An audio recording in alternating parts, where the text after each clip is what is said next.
Hello বন্ধুরা, আজকে আমি চলে এসেছি তোমাদের কাছে KFC style crispy chicken recipe নিয়ে। চলো স্টার্ট করি। তো ওভারনাইট আমি এটা টক দই, পেঁয়াজ, আদা, রসুন, লঙ্কা বাটা, হলুদ, কাশ্মীরি লঙ্কা গুঁড়ো, ঝাল লঙ্কা গুঁড়ো দিয়ে মেখে রেখেছিলাম।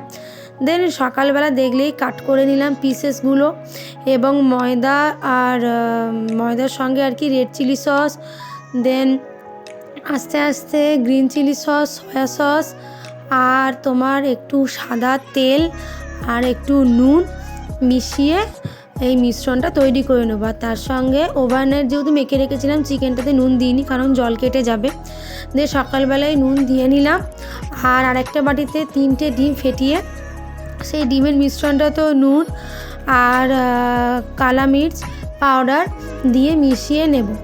ঠিক আছে, দেন এই 3টে মিশ্রণ আমাদের তৈরি হয়ে গেলে আস্তে আস্তে আমরা চিকেনের যে পিসেসগুলো রয়েছে, প্রথমে তোমরা ভিডিওতে দেখতেই পাবে এক এক করে কি করছি। যেমন দেখছো এখন কালি মির্চ পাউডারটা কেটে দেয়া হচ্ছে এই মিশ্রণগুলোতে, এক এক করে মিশিয়ে নিয়ে তারপরে আমরা যে চিকেনের পিসেসগুলো রয়েছে সেইগুলো একে একে আগে ডিমের মিশ্রণে গুলে ডিমের মিশ্রণে চুবিয়ে নিয়ে তারপরে আমরা যে ময়দার মিশ্রণটা দিয়েছিলাম ওর মধ্যে আমরা মাখিয়ে নেব। আর মাখানোর সময় দেখতে পাবে যে সিস্টেমটা ঠিক কীরকম করে মাখাচ্ছি, তাহলেই মানে চিকেনের গায়ে আর কি যে ক্রিসপিনেসটা বা যে ক্র্যাকসগুলো স্পেশালি কেএফসি চিকেনে দেখা যায় সেইগুলো আসবে। তো তোমরা দেখো, এই যে এখন আমি একটা চিকেনের পিস এখানে ডিপ করলাম। ডিপ করবার পর এরপর ময়দার মধ্যে আমরা দিয়ে দিচ্ছি, দিয়ে এই রকম চেপে চেপে চেপে চেপে ব্যাপারটা ম্যারিনেট করতে হবে, তাহলে ওই ক্র্যাক ব্যাপারটা আসবে।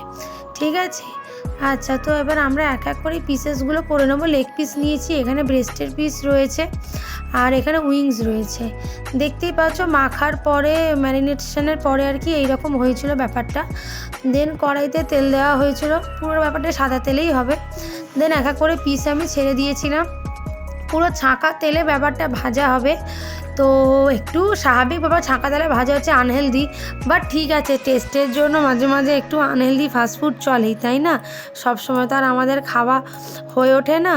তো যাই হোক, এইভাবে আস্তে আস্তে পুরো ব্রাউন করে আমরা ভেজে নেব। দেখতেই পাচ্ছ অলরেডি ব্যাপারটা অলমোস্ট চলে এসেছে।